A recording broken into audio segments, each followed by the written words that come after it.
The viewpoints expressed on Night Fright are not necessarily those of the host, the staff, the sponsors, or the affiliate stations. Tonight's program may contain graphic themes or images. Viewer discretion is advised.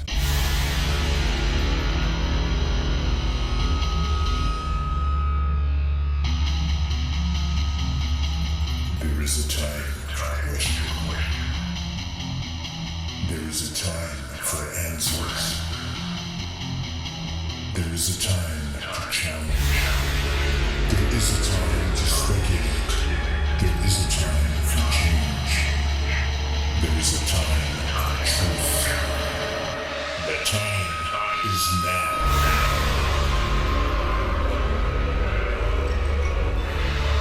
Welcome to Night Fright, your place in the dark for paranormal and conspiracy.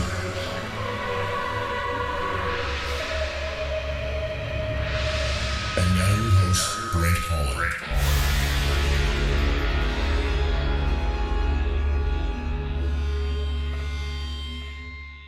Showtime. Welcome to part 2 of David Lifton and Bill Blackwell. We're discussing David's book, of course, Best Evidence, and also Bill Blackwell is here. Bill Blackwell, in his own right, is a great JFK researcher, and he's very, very knowledgeable. David Lifton should need no introduction. He is virtually a legend.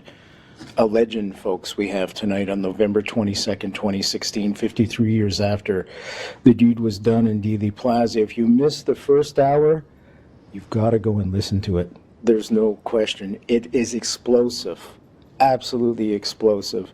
David takes us deep into Dallas, into Parkland Hospital, where he said that the cover-up really first began, and then he takes us to Bethesda, and he takes us to all places unknown. And the most shocking facts are there about Bobby as well. Yeah. Not that Bob, I want to clear that up, bro. I don't want to give you a false impression. Bobby was not involved in the assassination in any way. But what you're going to learn about Bobby in that first show and David's upcoming book, Final Charade, is absolutely explosive. So check out part 1 of this show. Get in your comfy chair, because this second part of the show is even going to be better. Put your feet up, relax, get the coffee going, get the tea going, get a beverage of choice going. You know, as I mentioned at the outset of the show, 53 years ago, 53 years we lost JFK, and I think, folks, in my own belief, we are seeing the consequences of that assassination taking place right here today. And the world was never the same when we lost that idealism that he shared with my friend Ted Sorensen and the world vision for peace. The world would be a completely different place today had JFK survived, had Dr. King survived, had Bobby survived. Remember, Bobby Kennedy was assassinated and we ended up with Nixon. That's how much the world changed in an instant. Let's go back to David. David, thank you so much for sticking around for the second hour, and Bill, you too. Can we talk about, if I alluded to this just at the end of the first show, if FBI Director J. Edgar Hoover was involved at all in the cover-up, and if he was part of the net, if you will, that plotted the assassination against JFK? Well, I can give you my views. By the way, my picture is not on the screen. Does that matter? Or? No, we still have you here. Okay, good. Yeah. Okay. I have views on this because of the documents I've studied. You know, I did a lot of studying of the FBI documents, and speaking to certain, not a lot, but some of the agents. I certainly spoke to the agent who was in charge of the Oswald investigation here, who's retired and lived in Los Angeles. I spent hours with him in 1984. His name was Richard Rogie. My view is that J. Edgar Hoover did not have any advanced knowledge of the assassination. I don't believe he was part of this. That doesn't mean there weren't some high-level people involved. I don't know for a fact he was, but the sense I get is that this was basically a deception operation. And Hoover was led to believe, based on the way the thing unfolded, that there was this red under the bed. He had kind of a simplified way of viewing reality. And Oswald had been this defector, etc.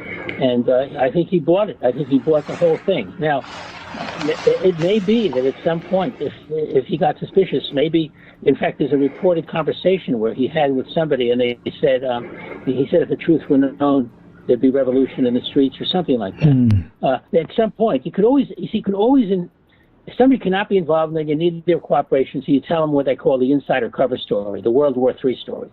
But I don't believe Hoover knew in advance. No, I really don't believe that. That's my opinion. Yeah, because Hoover was so anti-communist, I would have suspected Hoover getting on board that an anti-communist had taken down the President of the United States. Now, that's not to say Hoover had a very good relationship with Bobby or President Kennedy. He certainly didn't. They were at odds, without question. But look, I'll tell you how I researched this. I really studied the organization charts of the Secret Service and the FBI, and I really understood what position has changed in the 1,000 days of Kennedy leading up to the assassination. And to look at this stuff is like looking at the moves in a chess game before one of the people says check, or checkmate. And I think that, for example, in the FBI, I was very focused on the leader, the top guy in the Dallas field office, who was brought in from Hawaii 6 months, as I recall, before the assassination. Right now his name escapes me, but wasn't James Hosty, was it? No, he's just an agent. He's just a field agent, and I think he's clean. But I forget the guy's name, but he was the field office chief. I looked at the Bethesda Naval Hospital, the whole setup at the U.S. Navy medical thing. The key guy there, Galloway, was brought in from the Canal Zone in September, I believe, of 1963. Another important official there was brought in 62. So there were these movements. The Secret Service absolutely has a clique of, I'm just going to use the words corrupt agents, people who were paid off or whatever. Some of those guys came onto the shift in September of 63. But more important, I think the Secret Service was polluted from the very beginning with I personally believe, these are my beliefs, that the director of the Secret Service and the head of the White House detail were up to their necks in this thing from the beginning in 1961. And then they kind of opted out and kind of, like one of them took a vacation and they didn't go on the trip with President Kennedy, and it's like they're all very innocent after the fact. So I have my views about the Secret Service and some of those guys in the White House detail. And as far as going involved with the cover-up, absolutely. I think there's any number of agents in the White House detail who know what happened. And there's just this pact never to talk about it and to go by the government version. There's this famous quote that Vince Palomara got from Secret Service agent Robert Stewart. Yes, and I can't quote it right now, but he says, I'd love to talk to you, I really would, but it's still dangerous. This was in 1993. Yeah. It's still too dangerous to talk. I can't tell you what I know, but I would love to be able to help you. And that kind of talk. So, yes, I think you got a clique of Secret Service agents, I think, and officials. I think I can't be an authority on who and who is not in the FBI, but I'll tell you one thing, is that the Dallas Police Department is like cancer run amok. You've got the chief, the deputy chief, you've got Chief Curry, deputy chief, assistant chief Batchelor, and 4 deputy chiefs. I don't trust any of them. I think they were all paid off, and you cannot do a motorcade assassination in Dallas without the highest levels of the police department knowing about it. It's not like you're recruiting the cop on the beat or some motorcycle officer. It's the fish rots from the top, from the head, as that old Greek expression goes, and that's what I think happened with the police department. David, tell the folks where the Dallas Police Department was on November 22nd, 1963, the physical building. The physical building you're talking about with the police? Yeah, it's right in Dealey Plaza, folks. So how do you pull off the assassination of the President of the United States with a police station right in Dealey Plaza, right on the corner? Well, I think, yes. Well, with all due respect, I think the problem is how do you get Dallas police motorcycle officers who I think have to know what they're doing and to pull back at a certain time and all that. And this has been, covered in different books about the behavior of some of these guys. But they're all dead now, as far as I can see. They're basically all dead. But I think it comes down to money. I mean, in other words, it's one thing to say so-and-so's a right-winger, he's an ideologue or whatever. But in the final analysis, and if I was on screen, you just put your fingers together. I mean, somebody gets paid. It's like, yeah, sure, I don't like Kennedy either, but how much? I think it comes down to bribery and corruption. And that's not the way the Dallas police force is today, as far as I know, but it certainly was that way in 1963. Okay. Military intelligence, of course, Ed Lansdale's name always rises to the top after the movie JFK and the way he's portrayed by Donald Sutherland. Not Donald. Yeah, Mr. X, this Mr. X speech. Yeah, but his Mr. X speech, and he talks all about Ed Lansdale. Do you think he was involved at all?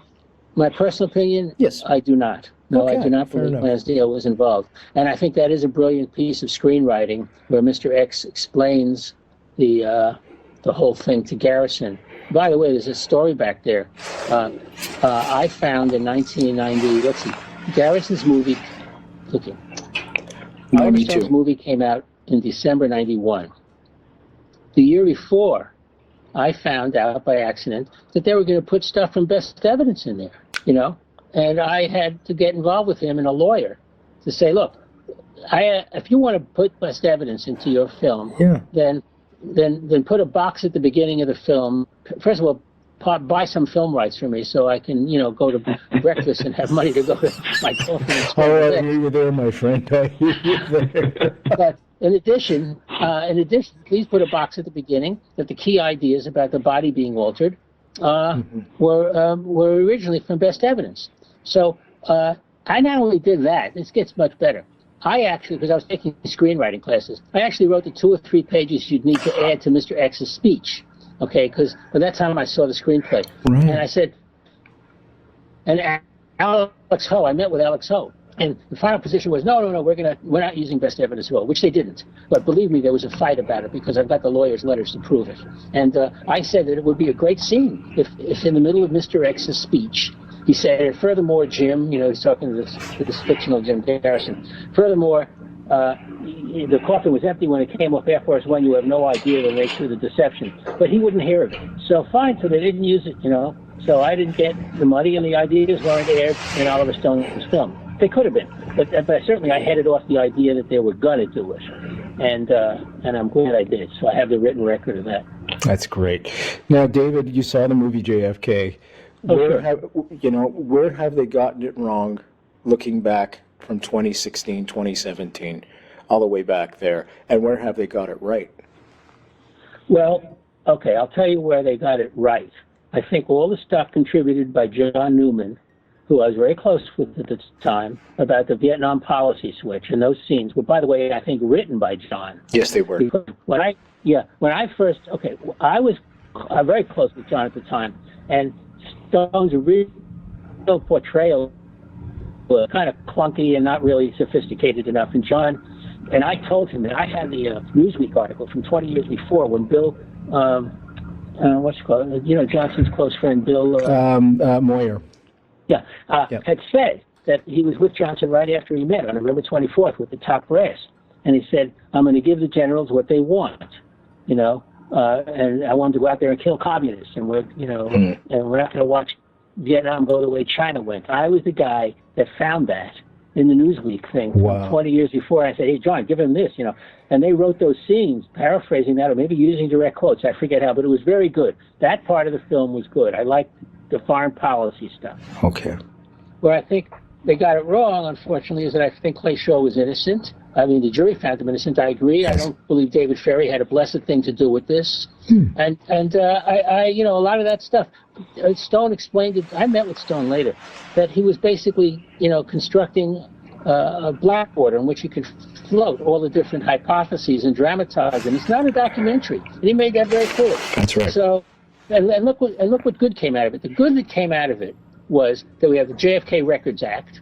There's no question that's because of Oliver Stone's movie. Okay, 1992. Agreed. No question. 100%. So we got and then because it was implemented, we have the ARRB, which went on for 3 years from 1995 to 1998. All these new documents, all that stuff's wonderful. So you can scream and yell, and I was at the time screaming and yelling about the fact that Clay Shaw, I didn't think, had a thing to do with it. But you see, he needed it. In screenwriting class, you're taught you need the protagonist of your movie. He chose what I consider to be a flawed protagonist. Jim Garrison. Okay. Because after all, the prosecution, is based on, I think a lot of it is unfortunately hot air, but that was in the news.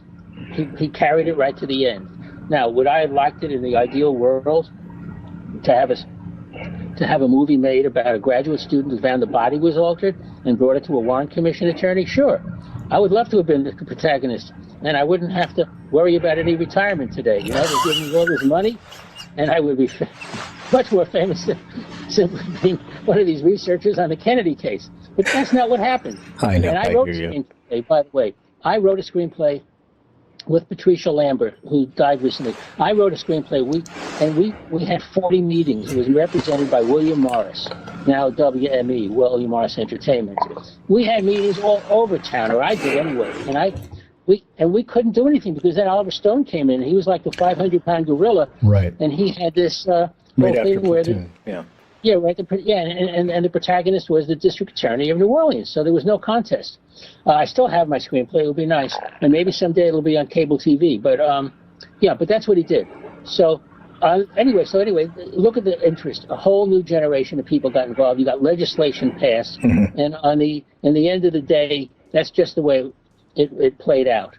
And by the way, it may still turn out to be, and I don't rule this out, that Clay Shaw knew more about Oswald than that was let on. I mean, I think that's entirely possible, but I'm not going to bet on it a lot of money. You know what I mean? But I think it's entirely possible that there's a problem there with how much he knew and said he knew and didn't know and all that. Yeah, you touched on something that I've been trying to get across to a lot of critics about the movie JFK, and that is, folks, that it's a movie. It is not a documentary. That's right. And let me give you a great example of this, about another president that was assassinated, Abraham Lincoln, Vampire Slayer. Everybody remember that movie from a few years ago?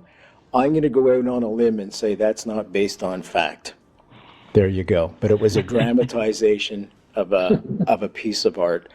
That's what Oliver was up against, how to dramatize the whole story about JFK.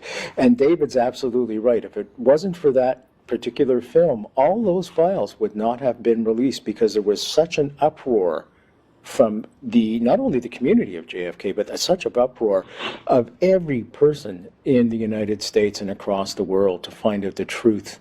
And we're still looking for that truth, and David is getting us ever, ever closer. www.nightfrightshow. There you will find Best Evidence, the book. Just click on that book cover. It will take you right to a place where you can order it from the comfort of your own home.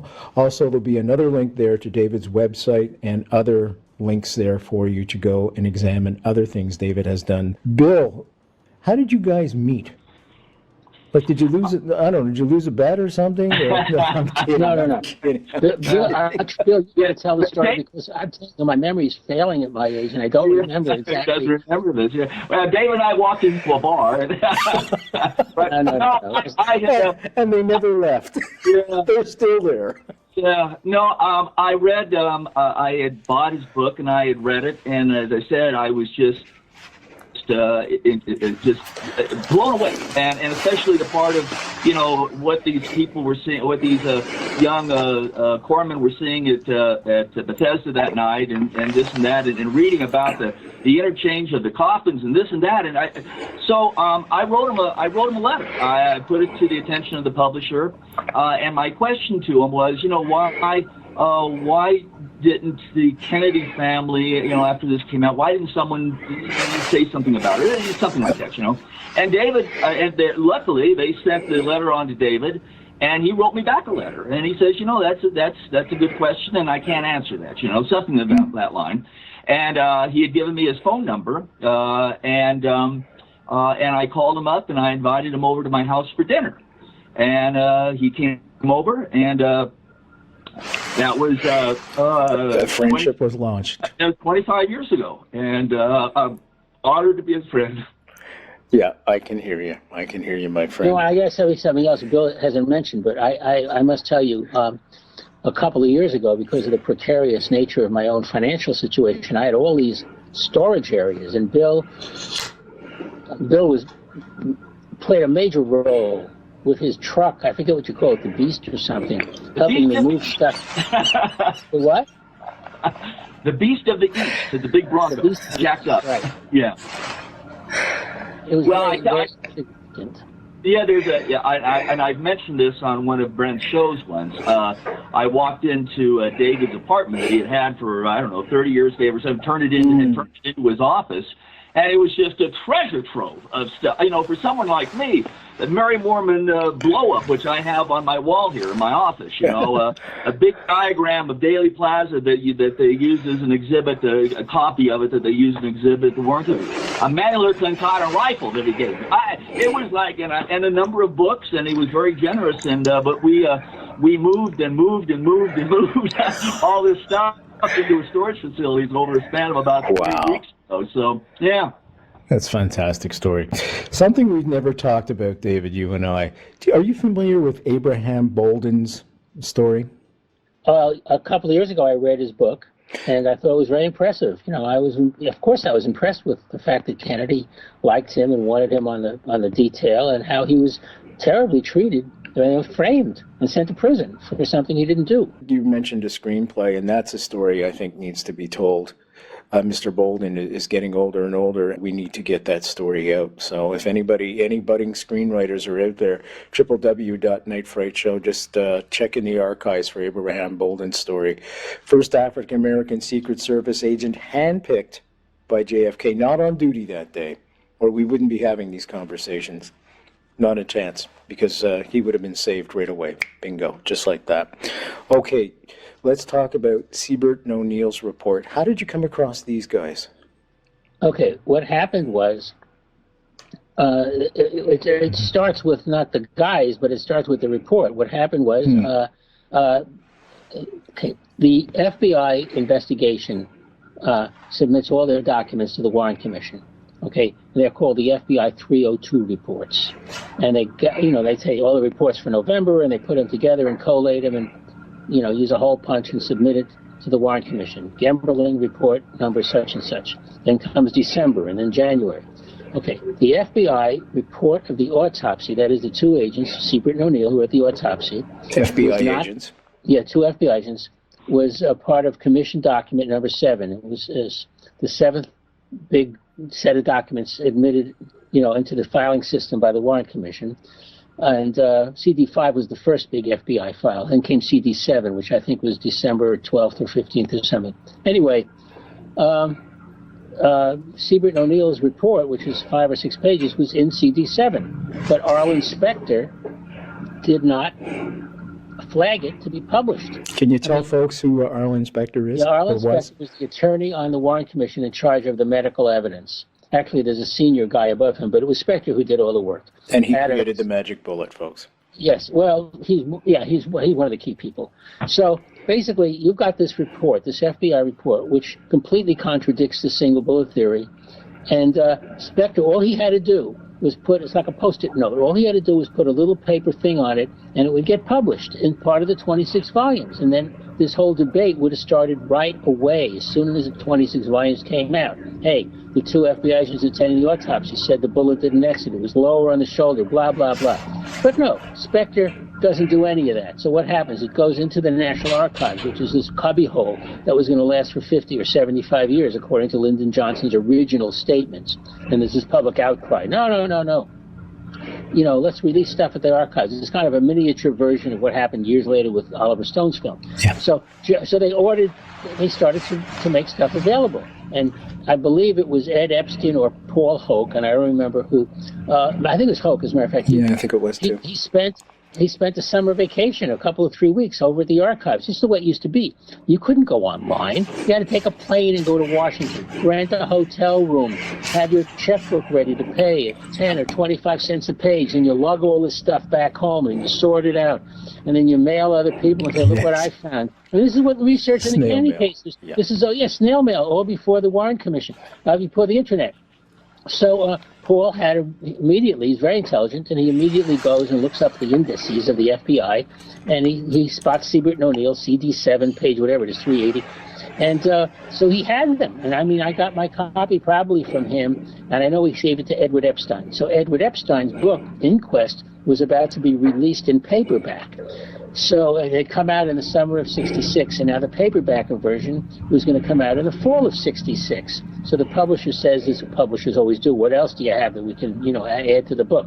So they added the Sebert and O'Neal report to that book, and also a paperback version of the book called The Second Oswald by Professor Richard Popkin. So now you have two paperback books out there in the fall of 66 with the FBI Sebert and O'Neal report. So when I got into this idea that maybe something happened to the body almost at a subconscious level, and this is described in chapter 7 of my book, I immediately took my copy of the Sebert and O'Neal report, from the back of the book and started reading it line by line. And I was astounded to see the sentence about the idea that there'd been surgery of the head area. So that's what happened. So then I called up Sebert.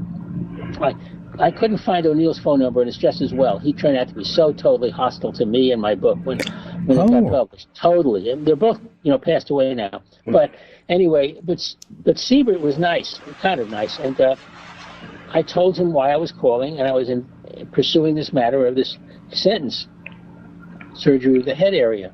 And he said to me, and this is November 2nd, 1966, he says, the report stands, Now, what happens is, I said, well, are you going to stand by that report? And he just didn't want to talk more about it. He said, the report stands, and then he wrote a memorandum to headquarters that this student in California called him, and I'm in the report, So he made notes. Of course, I was taping the call, because by that time, I decided I had to get a tape recorder right away after I spoke to Dr. Perry on October 27th, 66. Right. Perry said that the tracheotomy incision he made was 2 to 3 centimeters, and I knew from the autopsy it was 6.5, and from the testimony it was 7 to 8 centimeters. So I knew things were going on with the body. And so I ran out and got a tape recorder right away. So Sebert was one of my first tapes I made, and I used to joke at giving lectures that I only tape record the FBI in cases of national security.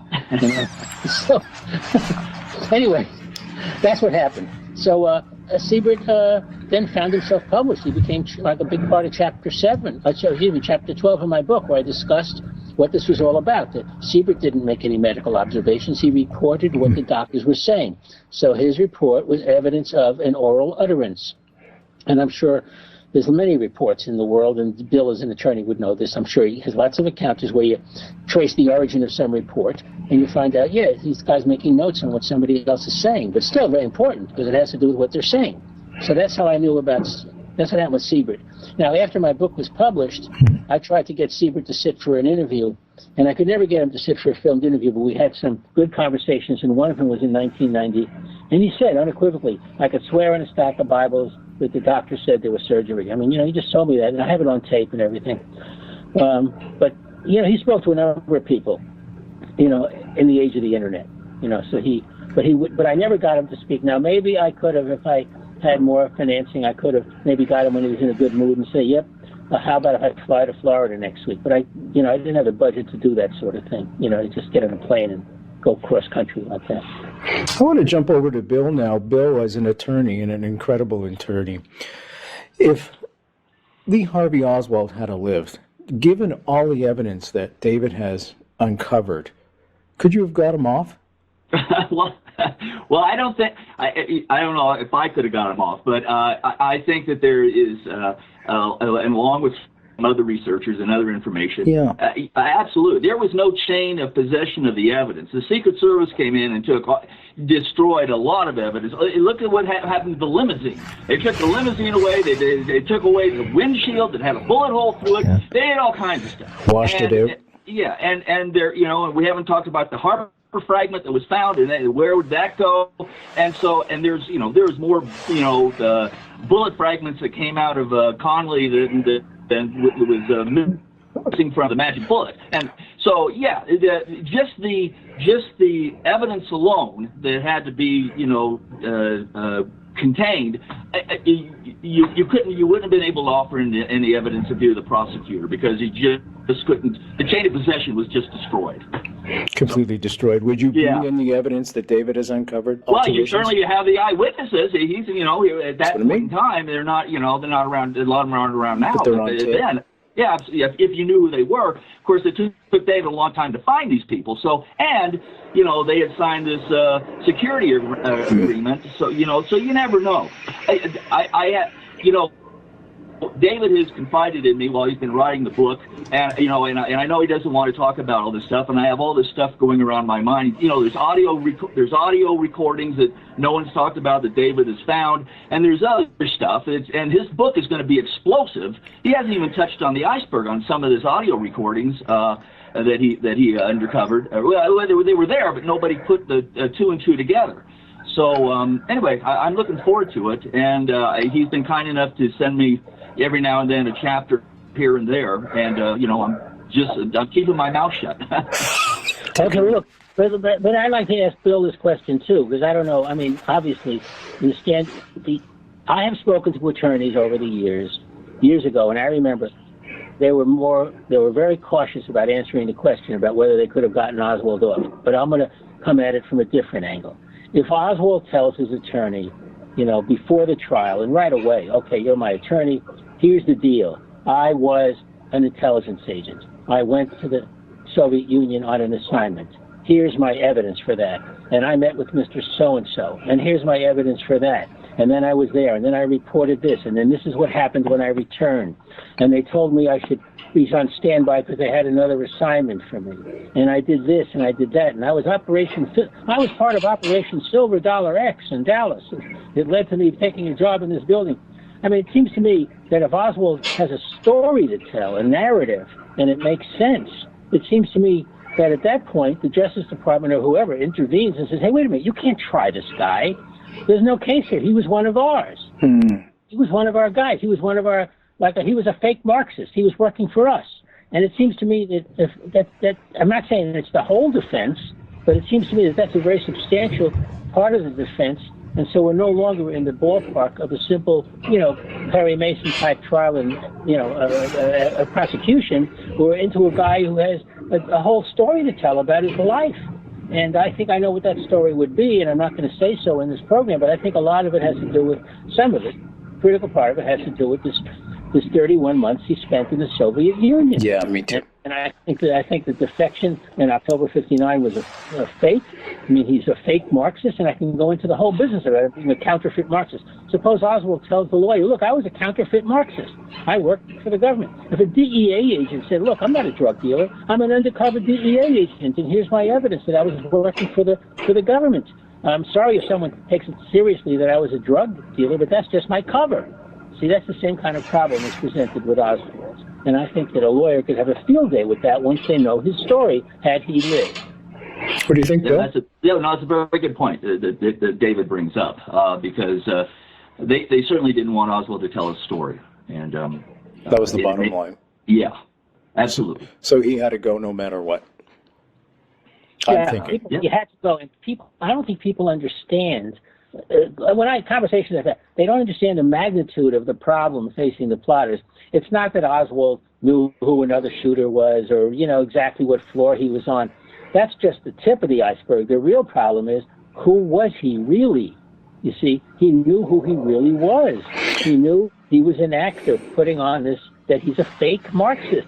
And he knew where he had been trained. If I tell you, and I'm going to get into this in my book, that he had certain privileges when he went to the Soviet Union and certain ways of communicating. I don't want to get into it too much. He had very serious insider knowledge connected with his intelligence assignment. And all he has to do is start laying this out. And I can't believe anybody... I'll give you one example of this, okay, which I've not talked about publicly because, first of all, I don't give lectures anymore on this right now. But when the FBI did a very, very careful analysis of all the phone numbers that Oswald possessed, there was one phone number which was reported routinely in one of their reports, which was very important. It was what they call the U.S. government switchboard. Now, I don't know if you know what that means, but I'll explain it to you, okay? Because now we're in the age of the internet and Skype and all the rest, but that wasn't the way it was in '63. If you're a Secret Service agent and you're in the city of Denver, Colorado, and you've got to call the boss in Washington, you can't always be getting on the phone, dropping coins in, you know, and saying, I'm going to make a collect call, blah, blah, blah.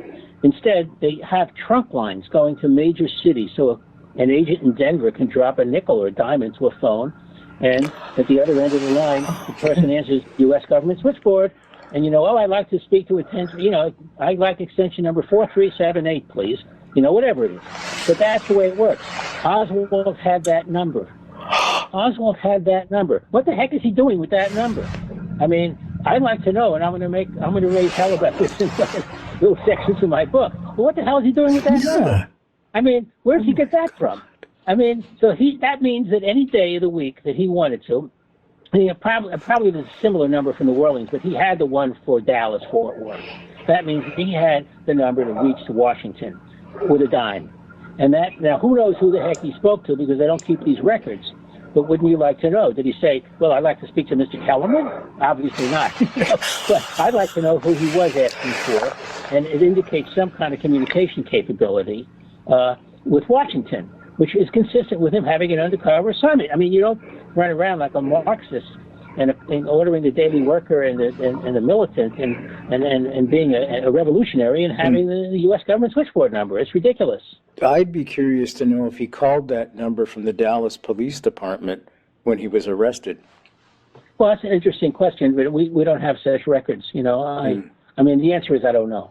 Okay. And I don't think he did that kind of thing when he was arrested. I think that the people who were involved in this knew very well the nature of the mistake that had just been made. Oh, and by the way, I have to add this. When he was arrested, this Sergeant Hill is in his car. As I remember, his radio call number was 550/2. So maybe it's 550/1. 550/2 to headquarters. We've got the suspect and we're bringing him in. And the deputy chief of police, one of the guys that I think is up to his ears in this plot to murder Kennedy, who's now passed away, Deputy Chief Stevenson, goes on the radio and he says, they've arrested him? I mean, I don't know how to make that come off the page, but it really sounds great when you're listening to it with a set of headphones. And I first heard this in 1974 or 5, I forget when it was, and I was listening to those tapes that I got from Mary Farrell. And he's right there in the tape. They've arrested him? I mean, yeah, they've arrested him. I mean, what is unspoken is, you idiots. Arrest this guy alive. Now what are we going to do? What do we do? The JFK Assassination, the definitive book by Brent Holland. From inside the Oval Office to Dealey Plaza, first-person witness accounts. Order yours right now. nightfrightshow.com. Folks, two things, Bill, two things I promised you. A legend, none better. David Lifton here tonight, folks, on November 22nd, 2016, on the anniversary. We're talking about the JFK assassination, of course. And the other thing I promised you was an explosive revelation show. And my God, is he delivered tonight. Wow, David. I'm sorry to interrupt you, Bill, please. No, that's okay, and there's stuff still to come. But David, one of the things that he talks about in Best Evidence was he tape recorded some conversations he had with Commander Humes, and that was very interesting. I don't know whether David wants to mention that, but the tone of Commander Humes' voice when he's asking him some questions, I thought was pretty eerie. You want to mention that, David? Yeah, of course, and I really ought to put this stuff on the internet, and I just, A, I don't have the time, and B, and I don't have the technology. I'm not that fluent with everything. But anyway, yes, you I've got finish tapes. The book first. Yeah, right. Anyway, no, right. So I've got the tapes. I called Commander Humes up in 1966 when I discovered the surgery thing, and I called him up, and the first conversation, there were two conversations. Can you tell the folks who Commander Humes was first? Commander Humes did the autopsy on President Kennedy. Thank you. The chief autopsy doctor. And I was trying to question him in a way that would not cause him to hang up the phone. Because, when you're dealing with this dynamite stuff, you cross that borderline and you say, sorry, I'm just not going to talk to you, and boom, the phone gets hung up. And so I said to him, well, Commander Humes, this is at the end of the second conversation when I was leading up to this moment. Well, if something happened to the body before it reached you, that doesn't necessarily mean there's anything sinister about it, but it certainly never came to the attention of the Warren Commission. And there's this pause, and he says, and I start to talk, but he starts to talk, and he says, I'll say it ought to have. And I said, what's that? He says, I'll say it ought to have. I'd like to know by whom it was done, and when, and where. And if you thought any such thing had been done compared to him, you would have told the commission. I would certainly hope I would. You see, now he expressed all the surgery in technical language. And this is in chapter 18 of my book. I quote this conversation. But Bill is right. The audio of it has this very eerie quality. And I said, well, what are you going to do about this? He said, I don't know what I'm going to say about this. There's a new investigation. I mean, all of this is true. And yet, one of the problems that I have in the critical community, you might say, of researchers, is there's a lot of people that just don't want to accept the idea that the body was altered. They would rather have a political theory that Kennedy was killed, and then Earl Warren and Gerald Posner came along and they covered it up. I mean, it's ridiculous. They have political theories about Earl Warren and everybody on the staff, all inspector, everybody else, they're all involved in the plot. That's just not what happened here. You go to the National Archives, which I did in 1971, and I went through hundreds of these pages of these internal memos. The commission staff bought it. They bought into the whole Oswald thing because this was a strategic deception that worked. There's nothing in there that indicates that they had real doubts about the authenticity of the evidence.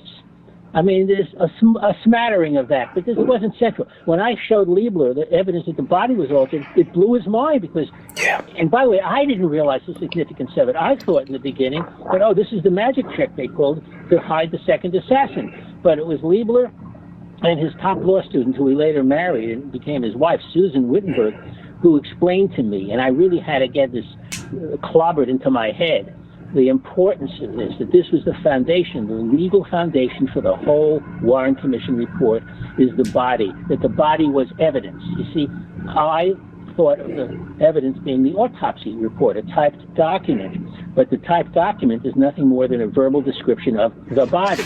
And if you alter the body, you get into the fountainhead of everything. That's the source. And so you're dealing with an entirely different kind of fraud when you get into taking a bullet out or altering the body. And so people don't want to accept that. They can't believe. I've had one person who's always posting on the internet. I'm not going to give her name right now, but she always posted these intelligent things. And one time in this conversation years ago, we don't talk anymore, over 10 years, she says, I just can't believe they were that evil. Something like that. Well, I can. I'm sorry. Maybe I'm just too cynical about this. But no, I had no trouble with it. Once I caught on real fast to what this was all about, and in no small part because of Liebler's reaction and these conversations with her and Susan and the way he wrote the memorandum, I got educated real fast as to what this was all about. What's it about, David? What's it about? Why was Kennedy killed? What's it about? Well, I mean, first of all, it was a strategic deception to make a historical a murder look like a historical quirk of fate. And I think, my personal opinion, because I was an early student of this Vietnam thing, I think the primary motive at the highest level was to change the policy in Southeast Asia, to escalate the war. I mean, that's what I think it was all about in the beginning. However, I could also tell you that people got paid off. I mean, that's what I think how they got recruited. But I think it was all about assassinating Kennedy with words before he got assassinated with bullets. And basically, this myth was out there assassinating his character that he was selling out to the Russians. The kind of, I can't identify individual persons, but I'm telling you that this whole idea that he was disloyal, he was unpatriotic, he was selling out to the Russians. Look, if it wasn't for Kennedy, we would have had a nuclear war in the fall of 1962. Yeah, in the Caribbean. I mean, and that's why when I hear somebody like Donald Trump say, well, these nations have to make their own nuclear weapons, or whatever he was saying recently. I mean, that is recent stuff with Trump. I mean, you can't imagine Theodore Sorensen or Kennedy saying any such thing. They understood the nature of this thing. When I was a little boy, when I was 6 years old, I think it was when Nagasaki and Hiroshima were bombed. And I remember, by the time I was 10, the thought occurred to me, or 12, whatever, somewhere in there, that is the greatest arsenal ever created in the history of the world not going to be used. That was the question I had as an 8th grader. And I grew more and more frightened, as I grew older, and I started to realize this proliferation and all the rest of it. But I didn't fully appreciate in the beginning the fact that the deterrence was going to work with the Soviet Union. And the reason it worked is they're all a bunch of Marxists and atheists, and they all want to see their grandchildren live, okay? Now you got this business with an entirely different kind of theology, where these people think they're going to go and, have 79 virgins or something, and they're going to live for this wonderful hereafter, so they don't care. Yeah, so that's where my concern is today. and that I hope that we need the equivalent of a JFK and a Sorensen today in the Oval Office. Instead, we've got Trump and this guy Bannon. I mean, it really worries me what they're going to do. Now, Sorensen told me exactly what you just said, completely. In your opinion, what was the dynamic between Ted, who I consider a friend, and JFK? Would JFK have been JFK without Ted? No. I think what happened was, and I've studied this very carefully because I have room in the book, I really want to put all this in. What happened was that when Kennedy, first of all, Kennedy had Addison's disease, and it was really serious. Yes. And it was a big secret he was hiding, but curiously, his father said, "Oh, sit down with reporters and explain there's no problem because you've got, what's the drug? Cortisone. Cortisone. Which had been invented, and so he was able to take cortisone. Okay, so then in 1952, and I forget the date, I used to know these dates by heart, he interviews for the position, for an assistant. And he meets Sorensen, who's a genius, who's a rhetorical genius. And I think that what people don't understand is that it's not just a Kennedy presidency. It's Kennedy-Sorensen. And maybe / Robert Kennedy, but maybe Kennedy-Sorensen.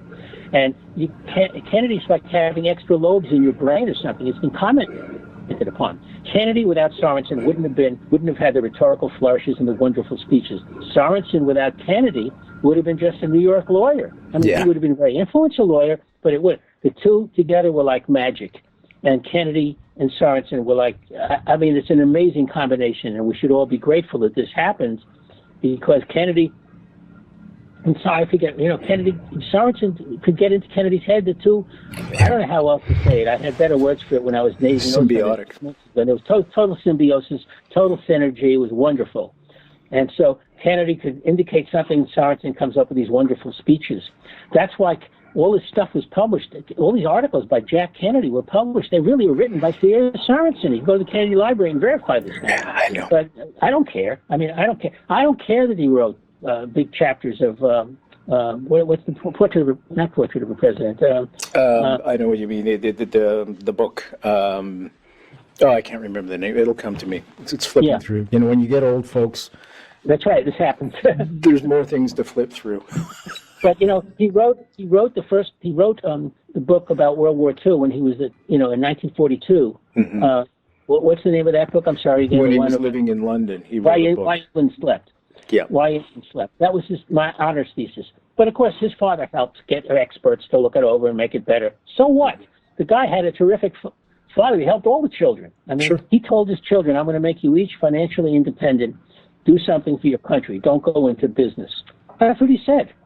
Yeah. It's a completely different dynamic today from what we have with Trump. But anyway, that's what he said. So we were blessed with having the Kennedy family and all these people who were made financially independent by a father who thought the highest thing they could do was to go into government and make America a better place. So I very much respect that. And, I agree. And Ted told me, he said, JFK said, here's all our ideas. Go write a letter to Khrushchev, save the world. And he did. That's right. No, it's amazing what they did together. Yeah. It's really quite amazing. And Bobby, too, and let's not underestimate McNamara. The whole dream team, I called it, the New Frontier team. He really had some good people around him, solid people. And as Ted told me, he said not one of them ever went through any kind of uproar after they left the presidency. There was never any investigations, never any criminal charges, anything like that. No scandals. Completely clean. And I thought that was quite something, too. And perhaps evidence of that is how insistent Johnson was that the Dream Team, the New Frontier team, stay together. Because I think he saw the genius there. Oh, he saw geniuses there, and he wanted to benefit from Kennedy's selection process. He wanted those guys working for him. Absolutely. Right. Okay, I want to debunk something right away. You had talked about anti-Semitism before. Right now, anti-Semitism is the biggest it's ever been in the world, and this is something that's dear to my heart, and it makes me crazy. Get a lot of people saying the Mossad killed JFK. Israel involved? Ridiculous. Thank you. I think it's absurd, it's ridiculous. Okay. Any evidence? Ted had mentioned some agencies he thought might be involved, and I'm giving away a bit of my book right now, but what the heck. You've been most gracious to come on tonight. Any evidence rogue members of the CIA were involved? Well, it's an important question, and the answer is I don't know. The way I approach it is the people involved in this are a criminal cabal, who today could be prosecuted, like, for example, using the RICO Act. It's a criminal enterprise. But I do not believe in labeling whole agencies. People forget that a lot of the top CIA leadership, whether it was Richard Helms or some others, the guy heading the Cuban task force, were new frontiersmen. So you've got to go one step lower to get to the bad guys if you're going to go one step lower. And for example, I would say that if I were going to pinpoint the bad guys in the CIA, it would be Allen Dulles and James Angleton. Yeah. Angleton is absolutely involved with the creating the portrait of Lee Harvey Oswald, and I suspect even running him, frankly, when he was in Russia and when he came home. Angleton is up to his neck in this thing, but I don't think he's the creator of it. I mean, Angleton wouldn't move a millimeter without the approval of Allen Dulles. They're those. And Angleton, I think, should be viewed as kind of a geek. He's like the geek, smartest kid in the class and all that. But he's into the deception mechanisms and all that, but he wouldn't come up with the whole plot on his own. To think in a more global way, you need somebody like an Allen Dulles. But I don't think Richard Helms is involved. And I forget the name right now of the Irish person who was in charge of the Cuban task force. I don't think he was involved either. But if you go one step lower, there may be some people, but it's not the institution as a whole that's involved. Exactly. It's individuals. Yeah. On the other hand, I don't compartmentalized. Right, and I don't expect those individuals to have turned out to be members who formerly had careers in the post office. I mean, obviously they were connected with military intelligence, but to think in those terms of deception mechanism is how it works and stuff like that. So I expect them to come out of that world, but I wouldn't want to brand the whole agency as being guilty. Okay, just to let you know, James Jesus Angleton, he's got a new book coming out. Not James Jesus Angleton. Jeff Morley has a new book on James Jesus Angleton coming out. Forgive me, folks. And he's promised to come on the show. So he's got I'm going to add something, okay, which I know it'll be titulating, but I'll just say it anyway. I focused in on Angleton very early on this thing, okay? And I had a long talk with Angleton, which I taped in 1985, and you'll be reading all about it in Final Charade. Wow! So, yeah, I'd love to have met the guy, but it was not a minor talk. It was like a James Humes type confrontational conversation, and I have a chapter about it, a small chapter that's written, and it's pretty good. So we'll see. Before we run out of time, when's the book coming out? I'm going back into the marketplace soon to get a contract, because we had a contract and then I had a financial person buy it back because we found more stuff. I said, this is more valuable and we have to get a better contract. So that's where I am now. Okay. Would you send me a signed copy? Of course, I will pay for it. No worries. So you can eat breakfast tomorrow. Yeah, right. I know what that's all about. Okay, he had mentioned mob involvement. There might be mob involvement. Any evidence of that? Who had mentioned? Ted Sorensen. I'm biased against it, but I'll admit it's my bias. I don't see the necessity for mob involvement. I mean, when you start talking about Jack Ruby, I think the way they worked on him did not have anything to do with the mob. I do not think so. It had to do with other things, anti-Semitism, being Jewish, thinking this. But I don't see the mob as involved unless. Wait, somebody had told me that somebody used the mob person as a bagman, maybe, but I don't see the mob as shooters. I don't see the mob as the conceptualizers of this thing. I mean, who would ever think of putting hair in someone's heart or recruiting an anesthesiologist? That's not the mob. No. Okay. Bill, we've only got a couple of minutes. I had another question for David, but this is important. You've got a brand new grandchild. When that child is of age, what are you going to tell that child about JFK? Well, not to believe what the history books are telling you, okay? And I'm going to tell you what happened, and that's what I'm going to, sit down and talk to him. My son, I think, hopefully, is listening. Now, first off, my grandson's name is Brixton Bjorn Beeson Blackwell, 4 B's. Beautiful. Beautiful.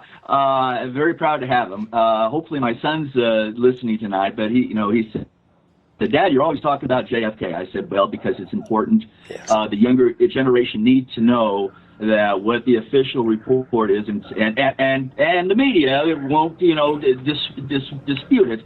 It has to be questioned, and that's why we're doing this. We're questioning it and to get to the real facts, which David has. Got 20 seconds left. David, same question to you. I don't know if you're a Zadie or not, but what would you tell young children? when they're of age? Well, that's a good question, and I would tell them to immerse themselves into the literature of how Kennedy became president. And I think the books about him, like by Sorensen and Schlesinger, and some of the really good biographies of his father are very interesting and important to understand how special that time was, because it really was a special time. It was a time of hope, idealism, and vision for world peace, for real, not for pretend. Oh yeah, who else would have the nuclear test ban treaty? I mean, who else would do something like that? That's an amazing thing that he did with the nuclear test, for how he ended the Cuban Missile Crisis. That's You right. talked about Sorensen.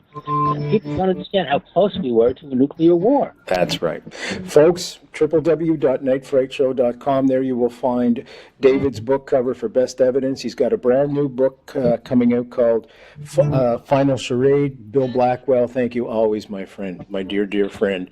David, thank you for coming on and doing a full 2 hours. It's been just spectacular for this anniversary show for the Kennedy assassination. I'm Brent Holland. The music's been playing from Night Fright. Thank you all for joining us. See you all next time. You're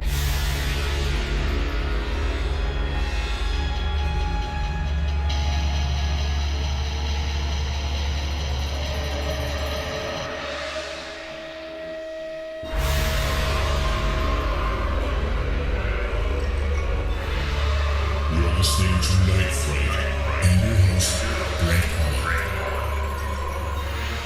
The time is now. Your voice in the dark for paranormal and conspiracy.